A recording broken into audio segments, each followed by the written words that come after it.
there is infinitely more power in ESG businesses like Disney than in, say, like the Daily Wire.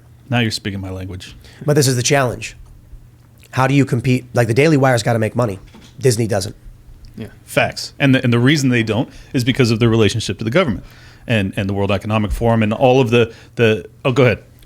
You're mostly right. I was just going to say also that they own so much IP. True. That the average person will just pay the $10 because they're like, I can watch Flubber. Yeah, well, and I think that the audience is not going to like this, but at the end of the day, we do need to, as consumers of this media, the people that want to see something different in the world that isn't, perverted and messing up our children, you need to put your money where your mouth is. You can't just continue to consume free content. This is why, we have to diversify. We're on Rumbles, of course, libertylockdown.locals.com as well for people that want to support the show so that I can actually tell the truth. If I can get enough people that are doing that, then I don't have to worry about deplatforming and things like that.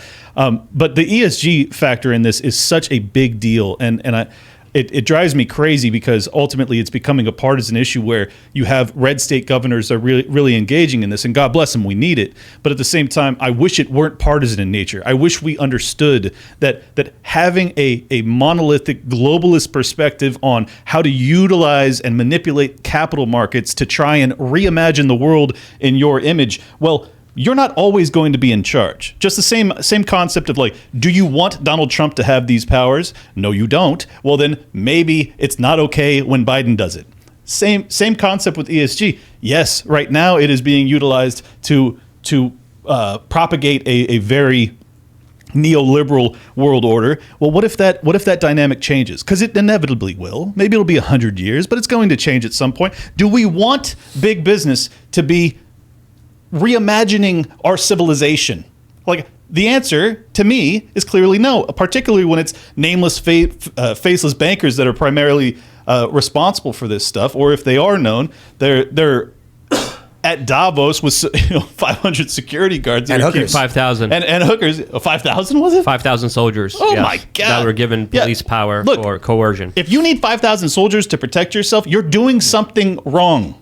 You're doing something wrong. True. And like, I'm not at all wanting them to be threatened or injured at all. But there's a reason that people are so concerned about your trying to manipulate and coerce the entire world. We're talking 8 billion people that you want all to live in this particular worldview where carbon emissions are such a danger, where the thing that I exhale makes me a danger to every man, woman, and child on earth. It's a very anti-human perspective, and ultimately it's anti-capitalist. This is one other talking point that I have to get across, is that this is not capitalism that we're dealing with. And when people talk about it as if it is, it drives me absolutely insane. Right. This is a fascistic model. Correct. Crystal clear fascistic model. And you can't then hold that up and say, look at all of these evil things that are happening in our world. Right. This is why we have to go towards socialism. We're basically down that path already. You know the big challenge is? These ESG companies, ESG is the prerequisite for financial investment. Yes. So in West Virginia, these fossil fuel companies, coal or whatever, are like, hey, we need a loan of $5 million to expand our operation, hire more employees. And they go, no. And then someone comes out and says, we want to do Drag Queen Story. And they're like, oh, how much do you need for that? And you know where that money comes from? The Federal Reserve.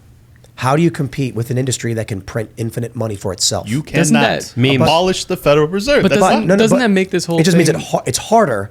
And that means we need all of these companies that are in the independent and anti-establishment space to be operating on the exact same capacity. Don't hire woke people. Right. Hire people who believe in freedom. Yeah. Empower people who believe in freedom. So this is the point of... And if you're a consumer of that media, support people that are providing that media. You really have to. Like, you have to. If you want to see that, you have to actually contribute. So this is, basically everything that we do here and why we do it. Why do we hire the people we hire? Because their job is to be a positive influence on the world. And that's more important than the revenue. We're an ideological company in a sense. Timcast makes money. Yeah. The other shows make money, but Timcast makes the overwhelming majority of it.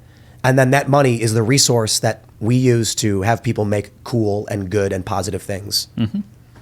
I love it. We need a hell of a lot more of it. I was just going to comment on like how absurd it is when you really think about this whole thing is over fake money. and the message that the division that it'll cause in the conservative movement, which I'm not a conservative, so whatever, but it's just interesting to see them kind of squabble over this, and it's all just fake money in the end of the day. Yeah, the Federal Reserve prints it out of thin air. It's going to be worthless anyway soon. Yeah, and he just did 30 Crowder, minutes. Crowder, you don't need to worry about this. Don't worry. It's all going to be devalued. At the end of the day, what are you going to have? Your experiences, your own company, what you built yourself. Don't let anyone else build anything for you. But this is, again, my strategy. People are built different. This is just who I am after being through a lot of rough, crazy situations in my life dealing with other businesses. Who knows? Maybe he'll strive more and be better under a contract. But for me personally, there's a road to take. I'm taking that road. I just think it's so important that we encourage people that share our value system and have the drive that we do in this room to actually follow that passion and follow that path. Because there's just been such a dearth of entrepreneurial spirit, and I get it. It's so stacked against you, especially if you're like a young college graduate and you're coming out and you're like, you understand ESG, which obviously makes you a very rare 23-year-old or whatever. But say you do understand it. You know what an uphill slog that's going to be. Like you're going to try and compete head to head with the biggest businesses that have ever existed in human history.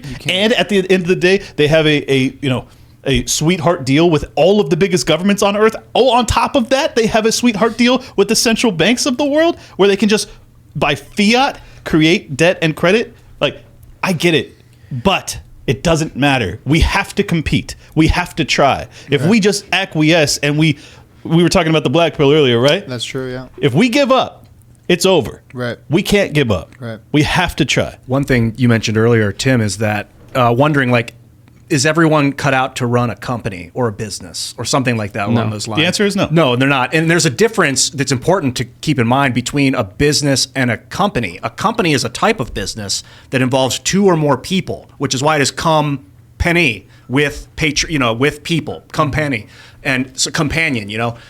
Business. You can have a business as a sole proprietor. As soon as you start hiring people or bringing other people on, you become a company. And at that point, do you want to run a company? Right. Do you want to be involved with other people's day-to-day activity? Do you want to be taking meetings? Do you want to be intricately, responsible for these people's behavior? That's the question, and that's like an art form. We've been offered deals by all the big players in the space, and all the deals were bad. And I'm just like, man, I don't know what these companies are doing. We could write a cool tech deal. Not that we don't do tech at Timcast, but we Ian, could. The tech you're talking about, is this like an NFT contract? Can you explain that? I would do we would set up hosting or navigate to some sort of hosting like on Rumble, build like a front end and make sure that if there's bugs, that we have developers that are fixing the bugs on the fly 24/7. And so we would technically help you host your own content and provide your subscribers a direct revenue to you. And then we could technically take money off the top if we wanted to. I'm building a charity right now that's building this software. So ultimately it'll be free for everyone to use, and I'm not taking anything for it. All these companies call me nonstop. Like whenever there's drama, you know what I mean?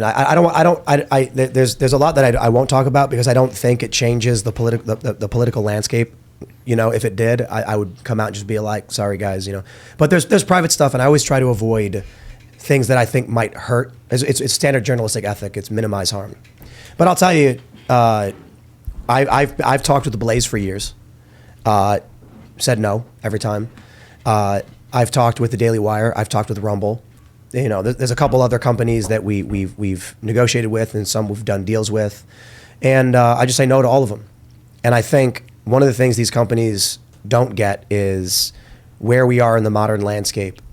I think they're hoping that someone like me is a guy who's like just wants to sit in the room and go on camera and then go play ball with his kid or future kid or something like that, or dog or whatever. That's what they're trying to sell you on.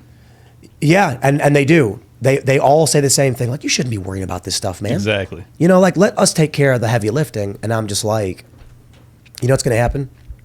I'll tell you what's going to happen. And I say this to every single person I've ever talked to in any company. And I learned my lesson with Fusion. But I got paid, and I used that money to invest and build this. I'm like, we're going to start. We're going to be excited. We're going to get the ball rolling. 6 months in, I'm going to come to you and say, problem X is solved by Y. And you're going to say, okay, well, I don't have time to deal with this. Someone will take care of it. And I say, no, it's a problem in my life that needs to be solved now for the show. And if I don't have the authority to do it, then I'm going to be in a very bad mood. And then you're not going to be able to. So there's no point in doing these contracts. That and I think these companies, they're archaic. They can sit down and explain to you exactly why, like I mentioned, like why they do the penalty deal with Crowder's contract, and then Crowder's appropriate response is that's insane. It wasn't insane 20 years ago. Right. It wasn't insane 30 years ago, but it is now when Crowder is the captain of the ship and he should be the one running it and they should be working for him. Let me add one thing, because I probably blackpilled a lot of people by demonstrating how challenging it is going to be to compete and succeed in this space. However, because of the monopolistic power, or at least oligopolistic power that these operators have, they don't face a lot of real competition. So when there is genuine competition, and also they're very bureaucratic, they're very slow moving, they become very comfortable, overly confident. That is all areas of opportunity for entrepreneurs to try and rise up. There's enormous market demand for honest dialogue. Your success has been very clearly proof of that. So there is market demand, but there is also captured markets that make it very challenging to enter and compete in that space. But it doesn't mean that we can't create competing avenues and platforms. I pray to God that Rumble, because it does seem to be like they're the real deal so far. I pray to God that them, locals, these competition actually rise up and they create an opportunity for that market demand to be met, because there is a demand and entrepreneurs should realize that. I've had private conversations with several big YouTube channels. Many of these big channels have contacted me and said, look, these contracts are really bad. What do? We should form a network, blah, blah, blah. And I say, no, every time. What you're asking is impossible. The network model won't work. So here's an idea that's been floated around by a bunch of people you know and love behind the scenes, who I'll leave nameless because it's their business, but I'll tell you about what my experience. I get phone calls, we do group calls, and they're like, we need to compete, we need to change the game, how can we do it? Let's create a network. Let's create a single destination for all these big creators, and then we'll figure out a way to split the revenue. And I say, okay, how do you split the revenue? We can do it by, when someone signs up, they can write down the name of someone. What if they write down nothing? What if they sign up as a general member? Where does that money go? Well, we split it evenly. Is that fair? What if I'm getting $60 million per month and you're getting $500,000? I'm giving you half the money that comes in? Sure. It's not fair to me. Why would I do that? What if you're getting $100 million and I'm getting $50 million? I get half your money? That makes sense. I'm making a third of the revenue. So I've had these conversations over and over again because everybody wants to coalesce and use this network. The idea is there is an individual out there who's like, man, I love Timcast. And then he goes, man, I love Crowder. I'm not going to spend $10 for either of them. Wait a minute. They're bundled together and $10 gets me both. Now I'll do it. Sure. That's what these people think will happen. But what ends up happening is someone like Crowder with 6 million followers will get 500,000 people to watch on election night. Mm-hmm. He'll get 50,000 people to sign up instantly. And then good luck sorting who signed up for who and how much everyone deserves. You might be able to set it up so you have to toggle who you're signing up for in order to sign up. Or everyone has their own unique links and websites, but it goes to the same centralized thing. So Crowder has Mug Club. It's called Locals. You have, yeah. So, but Exactly. they all go to the same place and they all get everything in a bundle. Mm-hmm. Well, so that means I'm giving my content away for free and someone's giving $10 to you. Like you give a small percentage, right? How do you determine the percentage? You could do it by viewership. Who gets the percentage of viewership? It's going to be complicated. It's not easy. impossible. I'm not saying I have the solution. Well, I think I'm just spitballing. It's here. impossible. I don't know, It's not possible. because if I was signing up, say it's you and Steve Crowder are splitting it, and I sign up and I have to pick you or Steve in order to sign up. So you have that data. And then if there's a smart contract behind the scenes where this is futuristic, but if the money is split automatically, 72% to you, 28% to Steven, based on the subscriber data, that might work. You know what'll happen? Let's say Bob, Jim, and Jill do this deal. Bob's got $1 million, Jim's got 500,000, Jill's got 5 million. You know, she's a very attractive, podcaster. Everybody wants to follow her. And then the money comes in, and then you've got this big jumbled mess of numbers. 763,896 the first week, 432,896 the second week. You got 13% signed up for Jill, 7% said Bob, 12% said, Jim or whatever name, I don't remember the name I used. And then one day someone goes in and says, hold on, man. I only got paid $300,000 this month. Normally we do 500. What happened? Well, let's look at the numbers. No, that can't be right. How are you getting more money than me? Everybody fights, everybody yells. It's not going to work. It does sound like an optimal situation for a smart contract system to be developed where you could automate the payments based on the math behind the scenes. Everything's on a blockchain or open source. So if you have questions, you just take it up with the math. That'd Do have the to math be a yourself. really smart contract. Multiple smart, This is the smart question. contracts. The question is, Timcast.com is wholly independent with no investors, with no outside financing, just customers and advertisers. Yeah. The advertisers are almost entirely programmatic, meaning we have very, very few direct sponsors. I think we have like 8 or 10. It changes with the podcast audio version. Obviously, you guys know we do Virtual Shield, BioTrust. Like that's basically the only 2 sponsors we have. And then periodically we do Pepper Speak stuff. And then for the podcast version, we have a handful. It's like, Bambi and like, things like that. Hartford Gold. There's like 5 or 6. And then, so almost all of it's programmatic. Why would I create any kind of mud in this company's revenue stream by doing a partnership deal in the hopes that I can increase revenue by a certain percentage by teaming up with someone like Steven Crowder? I think you'd only be able to bring in someone of comparable clout. I hate to use that term, but someone that Lesser. Oh, interesting. Why? Someone of comparable clout. I mean, we're looking at 2 people who have comparable amounts of revenue who are now going to argue about the gains and which direction it goes. That's true, but I mean, there is strength in networking. I just think you're right, though, that obviously a formal network creates infighting and jealousy and competition, especially if you have 2 alphas that are like on the rise, anyways. And And waiting it for their only money makes- too. This system only makes sense to the businessman whose sole job is to maintain it. For Steven Crowder and for me, there is 0 reason for either of us to do a network deal. Because at the end of the day, Steven can pick up his phone and talk to his phone with no crew, with no employees, and he makes money. Same thing for me, because we are the people creating the content. Right. So the people you'll hear advocate for these deals are the people who do nothing but these deals.